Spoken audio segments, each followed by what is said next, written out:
వాడి ప్రార్థన నేను వింటాను, ఈ రెండో వాడి మనవి నేను వింటాను, ఈ రెండో వాడికి దగ్గరగా నేను ఉంటాను. ఎందుకు తెలుసా? విరిగి నలిగిన హృదయాలకు దగ్గరగా ప్రభు ఉంటాడు. నేను గొప్ప, నేను పెద్ద, నాకు తెలుసు, నేను హీరోను అనుకునే వాడి దగ్గర ప్రభు ఉండడు. ఎవరైతే వాళ్ళు తమను తాము తగ్గించుకుని ఉంటారో, మనం ఎప్పుడైతే జీరో అనుకుంటామో అప్పుడే మనము దేవుని సన్నిధిలో ఏదో కొంచెం ఆయన నిలబెట్టినప్పుడు హీరోలు అవుతాం. అంతేగాని నేను హీరో అనుకునేవాడు ఎప్పుడు జీరోగానే ఉంటాడు, ఎప్పుడు జీరోగానే ఉంటాడు. జాగ్రత్త. సహవాసము అంటే అది. సహవాసం అంటే రాజకీయాలు చేసుకోవటం కాదు. సహవాసం అంటే పెద్దరికం కోరుకోవటం కాదు. సహవాసము అంటే పెద్ద పెద్ద స్టేజీల మీద నాకు కూడా పూలదండలు వేయాలనుకోవటం కాదు. సహవాసం అంటే నేను వచ్చి సెంటర్లో కూర్చోవాలనుకోవటం కాదు. సహవాసం అంటే అణిగి మణిగి ఉండటం. సహవాసం అంటే ఎదుటివాడి కోసం పాటుపడటం, ఎదుటివాడి బాగోగుల కోసం చూడటం, ఎదుటివాడి ఇంట్లో వాడు తింటున్నాడా లేదా గమనించటం. క్రియలు లేని విశ్వాసము మృతము, జీరో. క్రియలు లేకుండా నువ్వు బాగుండావు అంటే అపోస్తలుల బోధ కాదు, అది సహవాసం కాదు, సహవాసం కానే కాదు. యాకోబు పత్రికలో దేవుని వాక్యం చెప్తుంది, నీ క్రియలు లేకుండా నీ విశ్వాసం నాకు చూపించగలుగుతావేమో, నా క్రియలను చూపించి విశ్వాసం ఉందో లేదో నేను చూపిస్తాను అంటాడు. మనము మంచి క్రియల చేత రక్షింపబడము కానీ మనము రక్షింపబడింది దేనికోసం అంటే మంచి క్రియల కోసమే.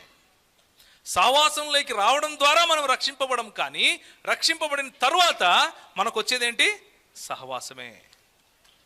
సహవాసం కోసము రక్షింపబడ్డాం. సహవాసం కారణంగా రక్షింపబడలేదు, సహవాసం కోసం రక్షింపబడ్డాం. మనల్ని మనం తగ్గించుకుంటున్నామా అని చూడాలి. కొంతమంది వేర్పాటువాదులు ఉంటారమ్మా, జాగ్రత్త. కొంతమంది వేర్పాటువాదులు ఉంటారు. వాళ్ళ దగ్గర సరిగ్గా వాక్యం ఉండదు, మా దగ్గర సరిగ్గా వాక్యం ఉంటుంది అంటారు. వాళ్ళకి ఇది చేత కాదు, వాళ్ళు తెల్లబట్టలు వేసుకోరు, మేము తెల్లబట్టలు వేసుకుంటాం అంటారు. వాళ్ళు సంచి తగిలించుకోరు, మేము సంచి తగిలించుకుంటాం అంటారు. వాళ్ళు ఇది చెప్పరు, మేము ఇది చెప్తాం అంటారు. సహవాసం అంటే చీల్చటం కాదు, వేర్పాటు కాదు. సహవాసం అంటే కట్టటం, సహవాసం అంటే సమకూర్చటం, సహవాసం అంటే భోజనము పెట్టటం, సహవాసం అంటే నీళ్ళు ఇవ్వటం, సహవాసము అంటే అనాథలను చూడటం, సహవాసం అంటే పేదలను చూసుకోవటం, సహవాసం అంటే విధవరాండ్రుల కోసం మన ఇల్లు తెరిచిపెట్టడం, సహవాసం అంటే open heart, open home, open book, తెరిచిన పుస్తకం, తెరిచిన హృదయం, తెరిచిన ఇల్లు. దీన్ని సహవాసం అంటారు.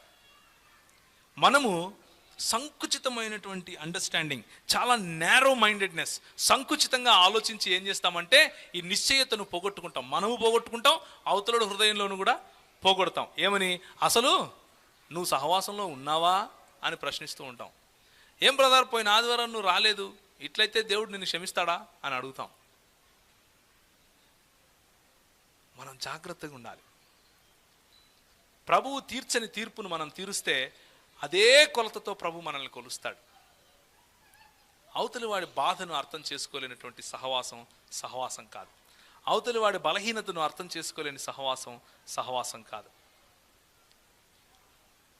పౌలు అంటాడు, నేను అందరిలోనూ అందరివాడుగా అవటం కోసము, ఒకవేళ ఎవరైనా బలహీనుడున్నాడు అంటే వాడి ముందు నేను తినడం కూడా మానేస్తానంటాడు. నేను తినడం వల్ల అవతలోడు బలహీనుడు అవుతాడు అంటే నేను తినడమే మానేస్తా అంటాడు. నేను తాగడం వల్ల అవతలోడు బలహీనుడు అవుతాడంటే నేను తాగడం మానేస్తా అంటాడు. మన ఫోకస్ అవతలివాడు. ప్రభువు మొదట, పొరుగువాడు రెండు. ప్రభువు మొదట, పొరుగువాడు రెండోవాడు. ఒకవేళ ఆ తరువాత సమయం దొరికితే నేను.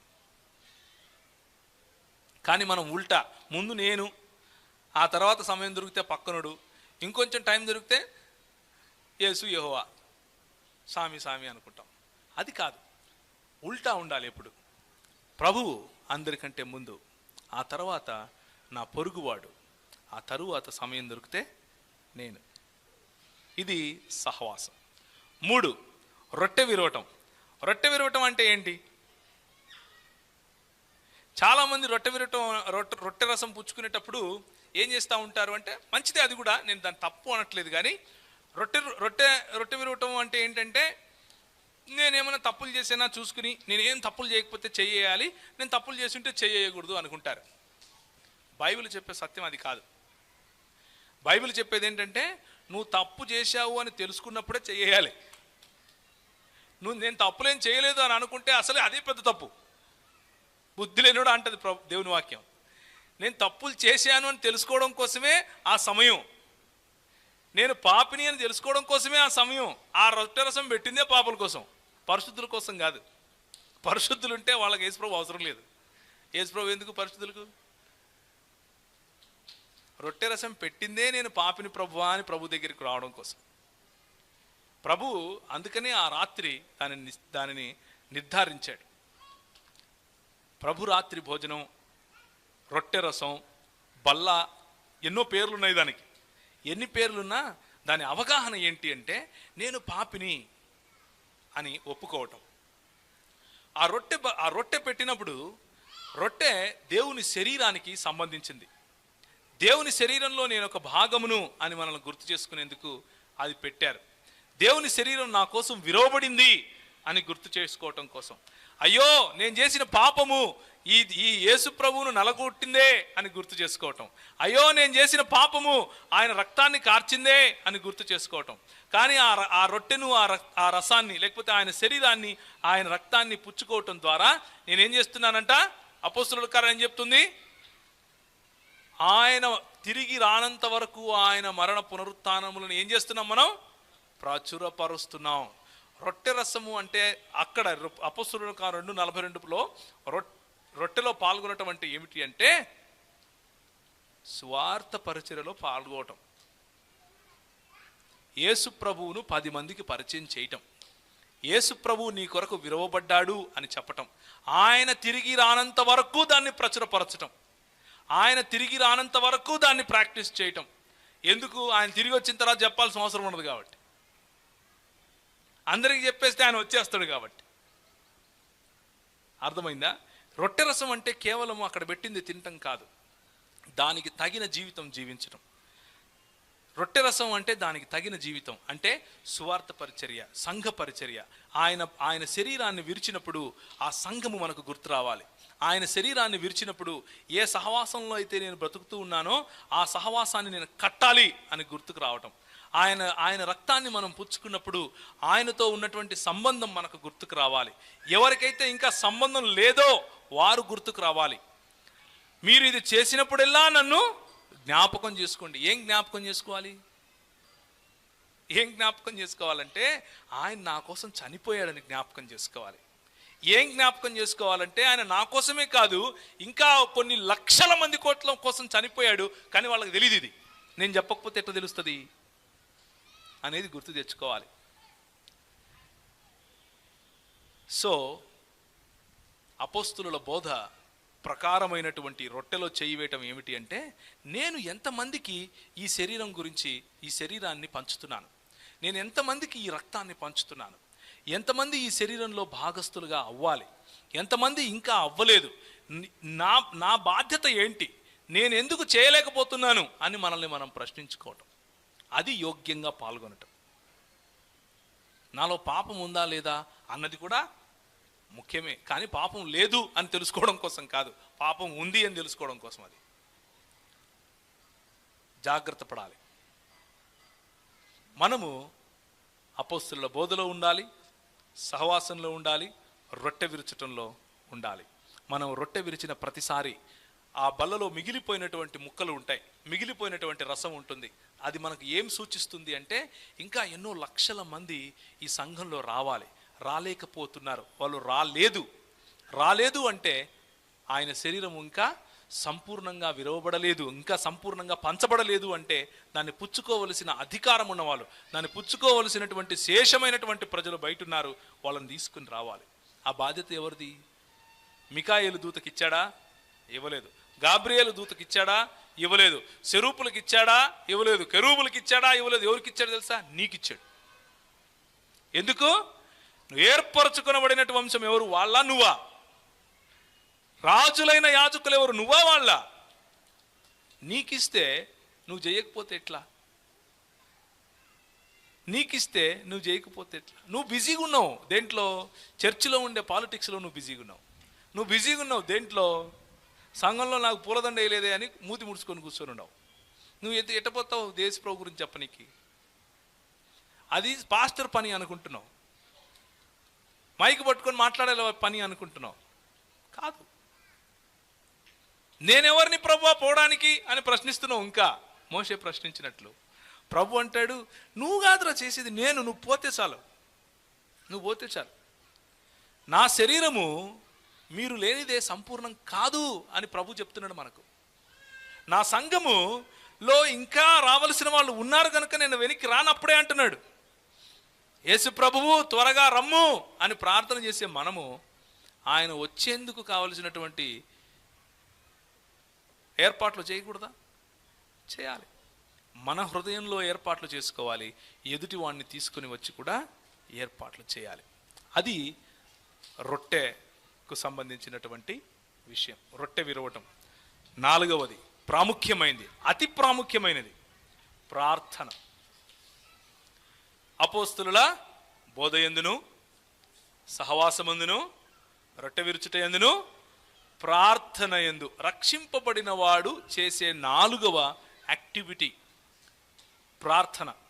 ప్రార్థన అంటే చాలాసార్లు మనకేమనిపిస్తుంది అంటే అడుక్కోవటం అనిపిస్తుంది. లేవా నాకు ఇది లేదు అది ఇస్తావా, అది లేదు ఇది ఇస్తావా, ఇది లేదు అది ఇస్తావా, ఇదే ఉంటుంది. ప్రార్థన అంటే అడుక్కోవటం కాదు. మనకు ప్రభు ప్రార్థన నేర్పించాడు. కళ్ళు మూసుకొని వెంటనే చెప్పేస్తాం. మనం ఏమంటాం? మనం పరలోకమందున్నా పరలోక ప్రార్థన చెప్పరా అంటే నిలబడుకుని టకటకటకటగా చెప్పేస్తాం మనం. అందులో భాగాలు ఉన్నాయి. మొదటి భాగం ఏమిటి? పరలోకమందున్న మా తండ్రి అంటే దేవుడు పరలోకమందున్నాడు అని గుర్తించాలి. దేవుడు నాకంటే గొప్పవాడు అని గుర్తించాలి. దేవుడు నాకంటే ఘనుడు అని గుర్తించాలి. దేవుడు నా పైన అధికారం చేసేవాడు అని గుర్తించాలి. కాబట్టి నీ రాజ్యం రావాలి అంటున్నాం. దేవుడు స్తుతికి ఆరాధనకు అర్హుడు. కాబట్టి మొదట ప్రార్థనలో ఉన్న భాగము ఆరాధన. ప్రార్థనలో మొట్టమొదటి భాగం ఆరాధన. మనం ఒక్కొక్కసారి ప్రార్థన అనగానే కేవలం విజ్ఞాపన అని అనుకుంటాం. విజ్ఞాపన వేరు, ప్రార్థన వేరు. విజ్ఞాపన ప్రార్థన వేరు. కేవలము ప్రార్థన అంటే అడుక్కోవటమో విజ్ఞాపన చేయటమో కాదు. ప్రార్థనలో భాగం, మొట్టమొదటి భాగం దేవుణ్ణి ఆరాధించాలి. దేవుడు ఎంత గొప్పవాడో తెలుసుకుంటే దేవుని పట్ల మనకున్నటువంటి రుచి, దేవుడి పట్ల మనకున్నటువంటి జిజ్ఞాస, తృష్ణ, హృదయంలో ఉన్నటువంటి కోరిక దేవుని పట్ల పెరిగిపోతుంది. దేవుని పట్ల కోరిక ఉండాలి. దేవుని చూడాలి, దేవుని వినాలి, దేవుని స్వరం వినాలి, దేవునితో సన్నిహితంగా ఉండాలి, దేవునితో ఎదగాలి, పెరగాలి, దేవుని స్వరం వినాలి, దేవుని వాక్యం చదవాలి. దీన్ని ఏమంటారు అంటే ది డిజైర్ ఫర్ గాడ్. దుప్పి నీటి వాగుల కొరకు ఆశ కలిగినట్లు మనము యెహోవా కొరకు ఆశ కలిగి ఉండాలి. ఆయనను స్తుతించటం కోసం ఆశ కలిగి ఉండాలి. ఆయనను ఘనపరచడం కోసం ఆశ కలిగి ఉండాలి. ఆరాధించటం కోసం ఆశ కలిగి ఉండాలి. ఆయన ఏమై ఉన్నాడో తెలుసుకోకపోతే ఎలా వస్తుంది ఆ ఆశ? రాదు. ఎంతసేపు నాకు ఇది కావాలి, నాకు అది కావాలి అని అడుక్కుండే వాళ్ళకి ఆశ ఉండదు. కానీ మా నాయన ఎట్లుంటాడు, నేను ఇంకా మా నాయన గురించి బాగా తెలుసుకోవాలి అనుకునే వాడికి ఉంటుంది. ఒక అబ్బాయి రష్యా దేశంలో చిన్నప్పుడు వాళ్ళ నాయన యుద్ధానికి వెళ్ళాడు. అప్పుడు వరల్డ్ వార్ జరిగే సమయంలో యుద్ధానికి వెళ్ళాడు. చిన్న పిల్లోడు వాళ్ళ నాయన్ని చూశాడు. కానీ ఇప్పుడు వాడు పెరుగుతున్నాడు, వాళ్ళ నాయన మాత్రం యుద్ధంలోనే ఉన్నాడు. ఆ టైంలో ఫేస్బుక్లు లేవు, ఆ టైంలో స్కైప్ లేదు, ఆ టైంలో ఫోటోలు మాత్రమే ఉండేవి. ఆ ఫోటో అక్కడి నుంచి పంపిస్తే వచ్చే వరకు ఎన్నో రోజులు పట్టేది. ఆ యుద్ధంలో వాళ్ళ నాయన ఆడ కొట్లాడుతూ ఉంటే వాళ్ళ నాయన ఫోటో ఒకటి ఉండేది. అది కూడా ఏంటి, వాళ్ళ నాయన చిన్నప్పుడు ఆ ఆర్మీలో జాయిన్ అయినప్పుడు ఉండేటటువంటి ఫోటో. ఆ ఫోటో చూసి వాడు చిన్నపిల్లోడు అనుకుంటుంటాడు, అబ్బా మా నాయన ఇట్లుంటాడా, మా నాయన నెత్తి మీద ఏదో టోపీ ఉందే, టోపీ తీసేస్తే ఆయన జుట్టు ఎట్టుంటుందో, ఉంగరాల జుట్ట చక్కగా ఉంటుందా, మా నాయన అద్దాలు పెట్టుకున్నాడు, అద్దాలు తీసేస్తే మా నాయన కళ్ళు ఎట్లుంటాయో, మా నాయన కళ్ళు నా కళ్ళ మాదిరే ఉంటాయా, నేను మా నాయన మాదిరే ఉండానా లేదా అని ఆలోచిస్తూ ఉంటాడు. వాళ్ళ ఆయన ఒకరోజు యుద్ధం అయిపోయిన తర్వాత దూరం నుంచి వస్తున్నాడు. దూరం నుంచి వస్తూ ఉంటే చూస్తున్నాడు, వీడు మా నాయన వస్తాడు, మా నాయన వస్తాడు. అందరూ మిలిటరీ వాళ్ళు దిగినారు. మిలిటరీ వాళ్ళు అందరూ నడుచుకుంటూ వస్తున్నాడు. ఈ పిల్లడు కూడా చూస్తున్నాడు, వీళ్ళల్లో మా నాయన ఎవరు, వీళ్ళల్లో మా నాయన ఎవరు, వీళ్ళల్లో మా నాయన ఎవరు. రోజు చూసేటటువంటి ఆ ఫోటోని పెట్టుకుంటున్నాడు, చూస్తున్నాడు, ఫోటో చూస్తున్నాడు, వాళ్ళని చూస్తున్నాడు. టక్కని పోయి కనుక్కొని వాళ్ళ నాయన కరుచుకున్నాడు. వాళ్ళ నాయన కరుచుకుని ఎత్తుకుని నా కొడుకు నా దగ్గరికి వచ్చినాడని చాలా సంతోషించినాడు. దీన్ని ఏమంటారంటే desire to see your father. నీ తండ్రిని చూడాలి, నీ తండ్రిని తెలుసుకోవాలి, నీ తండ్రికి దగ్గరగా ఉండాలి అనేటటువంటి కోరిక, ఆశ. దాన్ని ఆరాధన అంటారు. అదే ఆరాధన అంటే. ఆయన ఏమై ఉన్నాడో తెలుసుకోవటం, ఆయన నీ జీవితంలో ఏం చేశాడు అన్నదానికి కృతజ్ఞత చెప్పటం వేరు, ఆయన ఏమై ఉన్నాడో తెలుసుకోవటం వేరు. ఆయన నీకు ఏం చేశాడు? నేను చిన్నపిల్లడు ఉన్నాడు, వీడికి చాక్లెట్ ఇచ్చాను అనుకో, ఏం చెప్తాడు? థ్యాంక్స్ అన్నా అంటాడు. అదేంటి? కృతజ్ఞత చెప్పటం. కృతజ్ఞత చెప్పటం. ప్రార్థనలో కృతజ్ఞత కూడా ఒక భాగం. ఆయన మనకు ఎన్ని మేలులు చేశాడు ఇవన్నీ జ్ఞాపకం చేసుకోవటం, జ్ఞాపకం చేసుకోవటం, జ్ఞాపకం చేసుకోవటం, కృతజ్ఞత చెప్పడం, జ్ఞాపకం చేసుకోవటం, కృతజ్ఞత చెప్పడం. కానీ దేవుడు ఏమై ఉన్నాడు? ఆయన నాకు ఇచ్చినా ఇవ్వకపోయినా ఏమై ఉన్నాడు? అది ఆరాధన. ఆ ఆరాధనను మనం చేయాలి. ఆఖరి భాగం ప్రార్థన. ప్రార్థనలో ఆరాధన, స్తుతి, కృతజ్ఞత, ఆ తర్వాత విజ్ఞాపన. మా అనుదిన ఆహారము నేడు మాకు దయచేయండి. తర్వాత క్షమాపణ. మా అపరాధము మా ఎడల అపరాధము చేసిన వారిని మేము క్షమించినట్లు మా అపరాధములు కూడా క్షమించండి. ఆ తరువాత పాపం పైన విజయం. మమ్మల్ని శోధనలో తేక దుష్టుని నుంచి తప్పించండి. ఆ తరువాత అన్నిటికీ కారణము నీవే అని ఆరాధనతోనే తిరిగి ముగించటం. ఇలాంటి ప్రార్థన మనం కలిగి ఉండాలి. 4 మాటలు మనం చూసుకున్నాం. మొట్టమొదటి మాట ఏంటి? అపోస్తలుల బోధ. రెండో మాట ఏంటి? సహవాసం. మూడో మాట ఏంటి? రొట్టె విరవటం. 4వ మాట ఏంటి? ప్రార్థన. యవనస్తులు ఎవరైతే కూర్చున్నారో వాళ్లకు ఈ 4 విషయాల్లోనూ మీకు ఉపయోగపడే విషయాలు ఒక 4 చెప్పి ముగిస్తాను. ఇంకొక 10 నిమిషాల్లో ముగిస్తాను. 10 నిమిషాలు కూడా వీలైతే 5 నిమిషాల్లోనే ముగిస్తాను. మీరు లేటుగా వచ్చినా కానీ మీకు ఆకలి మాత్రం అదే టైంకి అవుతుంది కదా. చూస్తూ ఉంటారు, ఏమబ్బా 1 గంట అయిపోయి మాట్లాడుతూనే ఉన్నాడు ఈయన, 12 అన్నాడు, 1 గంట అయిపోయింది. తొందరగానే ముగిస్తాను. 4 మాటలు. యవనస్తులైనా సరే, పెద్దవాళ్ళైనా సరే, మీ జీవితంలో మొట్టమొదటిగా యేసు ప్రభువును నమ్మిన తర్వాత, రక్షణ అనుభవాన్ని పొందిన తర్వాత, రక్షణ నిశ్చయత కలిగి ఉన్న తర్వాత, మీరు చేయవలసినటువంటి పనులలో, మీకు ఉపయోగపడే పనులలో మొట్టమొదటిది మీకు మౌన ధ్యాన సమయం ఉండాలి. యు మస్ట్ హ్యావ్, తప్పకుండా ఉండాలి. ఇది మౌనంగా ఒక చోట కూర్చుని దేవుణ్ణి ధ్యానించాలి. దేవుని యొక్క ఆత్మచేత నింపబడి దేవుని వాక్యాన్ని ధ్యానించాలి. 10 నిమిషాలు కావచ్చు, అరగంట కావచ్చు, 1 గంట కావచ్చు. Start with 5 minutes. 5 నిమిషాలతో మొదలు పెట్టండి. ఆ 5 నిమిషాలు కాస్త 10 నిమిషాలు అవుతుంది. 10 నిమిషాలు కాస్త 20 నిమిషాలు అవుతుంది. 20 నిమిషాలు కాస్త 1 గంట అవుతుంది. రాను రాను రాను రాను రాను రాను మీ జీవితం మొత్తం కూడా మౌన ధ్యానంగా మారే అవకాశం కూడా ఉంది. దేవుని సన్నిధిని అనుభవించే ఆ ప్రాక్టీస్, దేవుని సన్నిధిని అనుభవించే ఆ అభ్యాసం మనం చేయాలి. మౌన ధ్యాన అభ్యాసం మనం చేయాలి. ప్రతిరోజు దేవుని వాక్యాన్ని కొంచెమైనా సరే, 2 మాటలైనా సరే, 2 మాటలతో మొదలు పెట్టండి ఫస్ట్. అందులో మీరు చూడాల్సిన విషయాలు ఏంటంటే, దేవుడు ఏమై ఉన్నాడు, నేనేం చేయాలి, నేను ఎట్లుండాలి కాదు, దేవుడు ఏమై ఉన్నాడు. ఈ వాక్యము దేవుని గురించి నాకు ఏం నేర్పిస్తూ ఉంది, మొదటి మాట. రెండవ మాట, ఈ వాక్యము దేవుడు నా పట్ల చేసినటువంటి కార్యం గురించి ఏం నేర్పిస్తూ ఉంది. 3, ఇలాంటి దేవుడి గుణలక్షణాలు, ఇలాంటి కార్యాలు దేవుడు నాకు చేశాడు కదా, అది నా జీవితంలో ఏ ఆనందాన్ని ఇస్తుంది.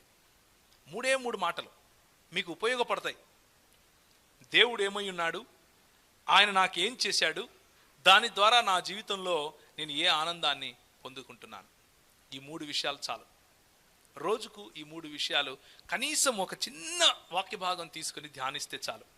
మీరు బస్సులో వెళుతున్నా, కారులో వెళ్తున్నా, బైక్లో వెళ్తున్నా, నడుచుకుంటూ వెళ్తున్నా, మాట్లాడుతున్నా, భోజనం చేస్తున్నా, పడుకున్నా, ఎక్కడున్నా సరే ఈ 3 విషయాలు మననం చేస్తూ ఉండండి, ధ్యానం చేస్తూ ఉండండి.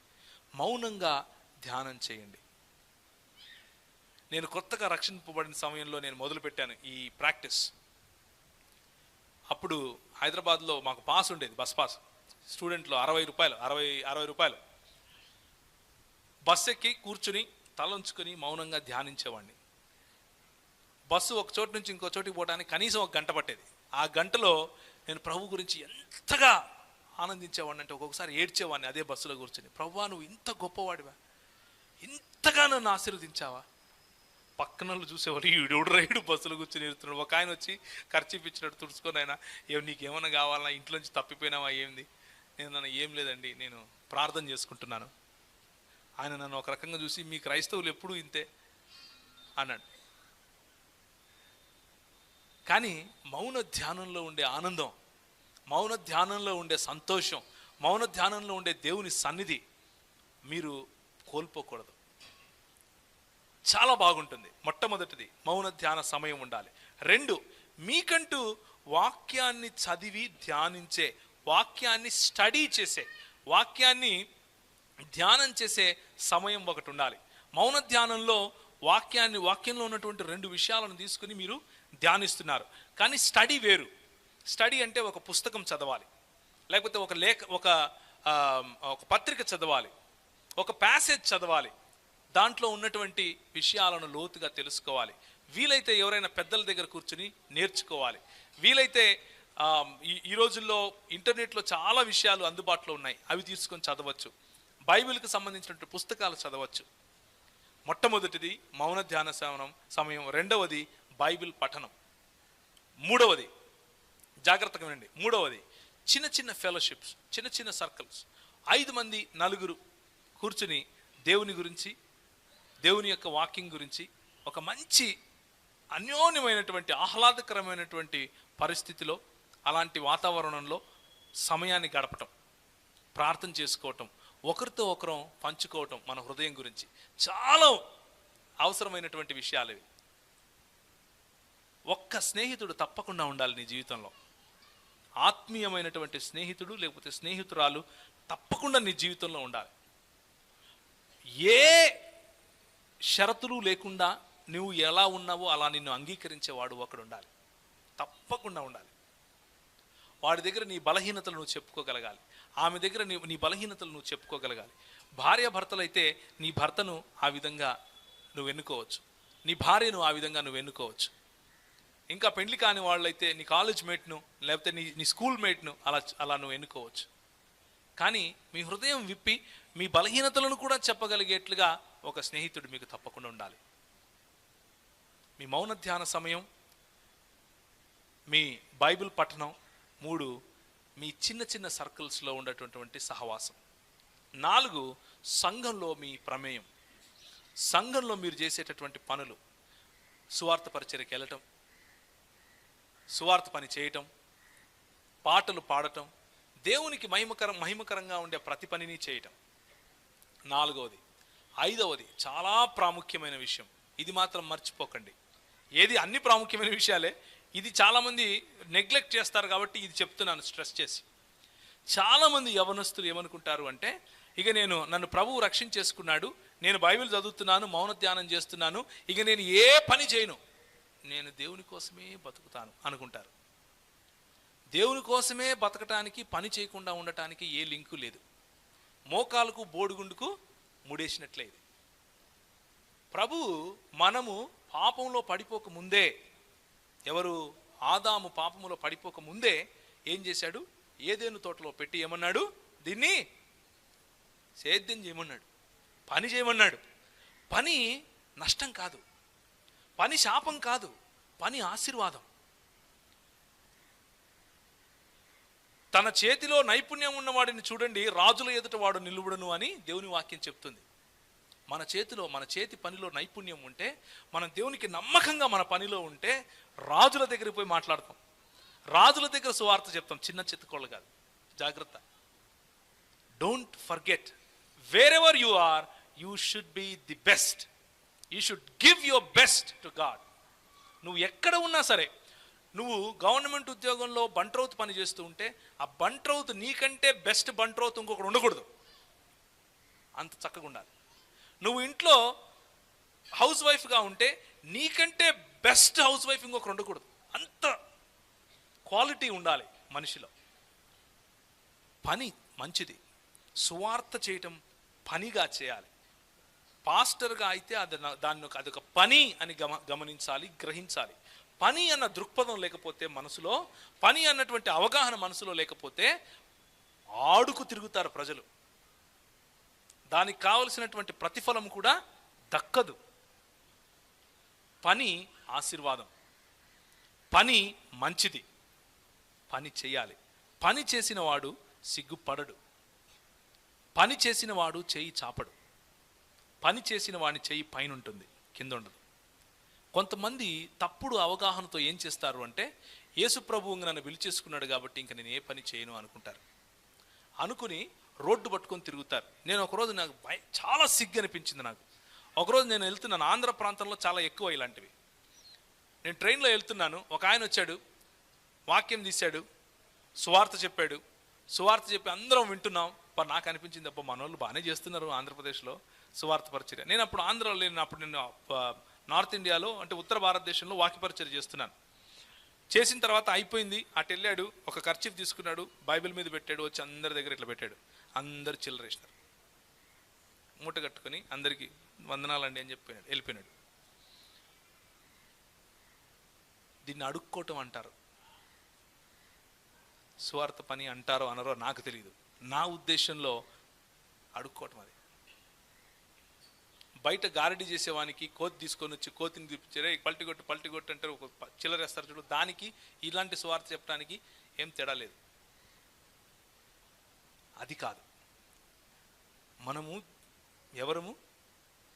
దేవుడు ఎన్నుకున్నటువంటి ప్రజలు. మనం ఉన్నతమైన అభిప్రాయాలు కలిగి ఉండాలి, ఉన్నతమైన ఆశయాలు కలిగి ఉండాలి. దానికి పని చేయాలి. సువార్తను కూడా సువార్త పనిలాగా చేయాలి. నీ వెనుక ఒక సంఘము నిన్ను పంపించగలగాలి. ఆ రోజు వస్తుంది. కానీ నిన్ను ఇప్పుడు ఒకవేళ ప్రభువు విద్యార్థిగా పెడితే, విద్యార్థిగా నువ్వు నంబర్ 1గా ఉండాలి. నీ ఫోకస్ అంతా విద్యలో నంబర్ 1గా ఉండాలి. విద్యార్థి జీవితం తరువాత నిన్ను ప్రభు పనిలో పెడితే, ప్రభు పనిలో, ఆ పనిలో నువ్వు నంబర్ 1గా ఉండాలి. ఏం చేసినా క్వాలిటీ ఉండాలి. అది విశ్వాసులకు ఉండే లక్షణం. అంతేగాని నన్ను దేవుడు పిలిచేసుకున్నాడు, దేవుడే చూసుకుంటాడులే అంటాం కాదు. అది దేవుని వాక్యము అలాంటి సత్యం చెప్పదు. దేవుని వాక్యం ఏం చెప్తుంది అంటే, నువ్వు ఒకవేళ స్వార్థ పరిచర్య చేసేవాడిగా నిన్ను పంపించాలి అనుకుంటే సంఘము నిన్ను పంపిస్తుంది. సంఘముని బరువు బాధ్యతలు తీసుకుంటుంది. ఆ సంఘము బరువు బాధ్యతలు తీసుకున్నప్పుడు అది దేవుని పని, దేవుడు చేస్తాడు. నువ్వు ఆ పనిని కూడా ఒక షెడ్యూల్ పెట్టుకొని రోజు ఏ విధంగా అయితే పోయి చేనులో పని చేస్తారో ఆ విధంగా దేవుని పొలంలో పని చేయాలి. పని చేయకుండా వారానికి ఒక రోజు వచ్చి నిలబడుకొని 2 మాటలు చెప్పేసి అయిపోయిందిరా నేను పని చేసేసిన అనుకోకూడదు. మన ప్రభు ఏమన్నాడు? 6 దినములు పని చేసి 7వ దినము, కానీ దానికి ఉల్టా చేస్తారు మనోళ్ళు. 6 దినాలు వండుకొని 7వ దినం వాక్యం చెప్తారు. దాన్ని పని అని పేరు పెడతారు, దానికి సేవ అని పేరు పెడతారు. అది సేవ కాదు. సేవ అంటే హృదయము కరిగిపోవాలి. నేను పూర్తికాల పరిచర్య అంటారు కదా, ఫుల్ టైం సర్వీస్ అని, నేను దాన్ని నమ్మను అలాంటిది ఉందని. అందులో 6 సంవత్సరాలు ఉన్నాను. 6 సంవత్సరాలు ఉండగా నేను పెట్టుకున్న పరిచయాలు, నేను చేసిన పరిచర్య ఒక ఎత్తు అయితే, ప్రభువు నాతో మాట్లాడిన తర్వాత పని చేయాలి, సమాజంలో ఒక రోల్ ఉండాలి, ప్రతి ఒక్క పని ప్రభు పనే అన్నటువంటి దృక్పథం నాలో ప్రభు ఇచ్చిన తర్వాత, అలాంటి అవగాహన ప్రభు నాకు ఇచ్చిన తర్వాత నేను చేసిన పరిచర్య వేరు. అప్పుడు నా జీవితంలో ఉన్న సంతృష్టి వేరు, ఇప్పుడు నా జీవితంలో ఉన్న సంతృష్టి వేరు. ప్రభు పనిని ఆశీర్వదిస్తాడు. నిన్ను ఏ ప్రాంతంలో, ఏ ప్రదేశంలో, ఏ పనిలో అయితే పెట్టాడో ఆ పనిలో నమ్మకంగా ఉండటమే నీ పని. అది ఇవాంజలిస్ట్ అనే పని అయితే అందులో నమ్మకంగా ఉండు, పాస్టరు అనే పని అయితే అందులో నమ్మకంగా ఉండు. ఏ పనైనా సరే దేవుని పనే, గుర్తుంచుకోండి. నువ్వు గవర్నమెంట్ ఉద్యోగం చేస్తూ ఉంటే అది దేవుని సేవ కాదు అని ఎవరు చెప్పడానికి వీల్లేదు. అది కూడా నిన్ను దేవుడు అక్కడ పెట్టాడు. అది దేవుని పని. నమ్మకంగా చేస్తే అది ప్రభువుకు ఆరాధన, అది ప్రభువుకు మహిమ. నీ పని ద్వారా ప్రభువుకు మహిమ వస్తుంది. నీ ప్రభువు నెహెమ్యా చేసిందేంటి? గవర్నమెంట్ ఉద్యోగమే. దానియేలు చేసిందేంటి? గవర్నమెంట్ ఉద్యోగమే. అబ్రహాం చేసిందేంటి? బిజినెస్సే. దావీదు చేసిందేంటి? పాలిటిక్స్. బైబిల్ పట్టుకొని నేను తిరుగుతాను అనేది కాదు, అది కూడా ఉంది. అయితే సంఘము వారిని, వారి కుటుంబాన్ని సంరక్షించింది, వారిని, వారి కుటుంబాల్లో ఉన్నటువంటి అవసరతలు తీర్చింది. అలా సంఘము ముందుకు రానప్పుడు పని చేయటమే క్షేమం. పని చేయాలి. ఈ 5 విషయాలు యవనస్తులు గుర్తుపెట్టుకోండి. తొందరపడి మీ జీవితాలను నాశనం చేసుకోవద్దు. ప్రభు నన్ను పిలిచేశాడు అని చెప్పేసి మీ జీవితాలను తీసుకెళ్లి రోడ్లో పెట్టకండి. ప్రభు నిన్ను పిలిచాడు, దేనికి పిలిచాడు అని ప్రశ్నించుకోండి. మిమ్మల్ని పాలిటిక్స్లోకి పిలిచాడా? బిజినెస్లోకి పిలిచాడా? దానియేలు లాగా ప్రైమ్ మినిస్టర్ లాగా పిలిచాడా? యోసేపు లాగా పిలిచాడా? దావీదు లాగా పిలిచాడా రాజు అవ్వటానికి? నెహెమ్యా లాగా పిలిచాడా ఒక చేత కత్తి పట్టుకుని ఇంకొక చేత దేవుని మందిరాన్ని కట్టడానికి? ఎలా పిలిచాడు? ఆమోసు లాగా పిలిచాడా? గిద్యోను లాగా పిలిచాడా? సంసోను లాగా పిలిచాడా? పౌలు లాగా పిలిచాడా? పేతురులాగా పిలిచాడా? పిలుపు ఏంటో స్పష్టంగా తెలుసుకోవాలి. పిలిచేశాడు అని చెప్పేసి అన్ని విడిచిపెట్టి చదువు మానేసి రోడ్లు బట్టి తిరుక్కొని ఈరోజు క్రైస్తవ యువత దరిద్రమైన స్థితిలో ఉంది అంటే కారణం, ఒకానొక కారణం ఇది కూడా. ఏమి తెలియనోడేమో వాడు తాగి నాశనం అవుతాడు, అన్నీ తెలిసినోడేమో ఇక నేనేం పని చేయను అని నాశనం అవుతాడు. జాగ్రత్తగా మనం ఉండాలి. తలలు వంచుకుంటే ప్రార్థన చేసుకుందాం. దేవుని వైపు చూద్దాం. మన దేవుడు 4 విషయాలు ఈరోజు మనకు నేర్పించాడు. అపోస్తలుల బోధ,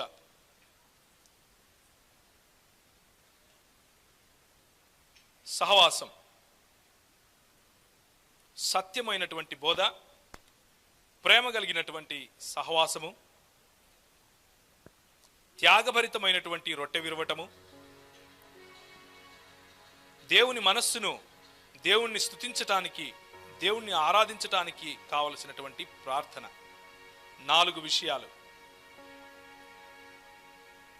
సత్యము అన్నటువంటి సంఘములో ఉంటూ, సత్యమునకు ఆధారమైనటువంటి స్తంభముగా మనం ఉంటూ, సత్య ప్రామాణికమైనటువంటి అపోస్తలుల బోధను నమ్మాలి. ప్రేమభరితంగా, ప్రేమపూర్వకంగా ప్రేమను మనసులో నింపుకొని ఒకరినొకరం ప్రేమించుకుంటూ, ఒకరు నాకంటే గొప్పవాళ్ళు అని అవతలి వాడిని గౌరవిస్తూ చేసే సహవాసం.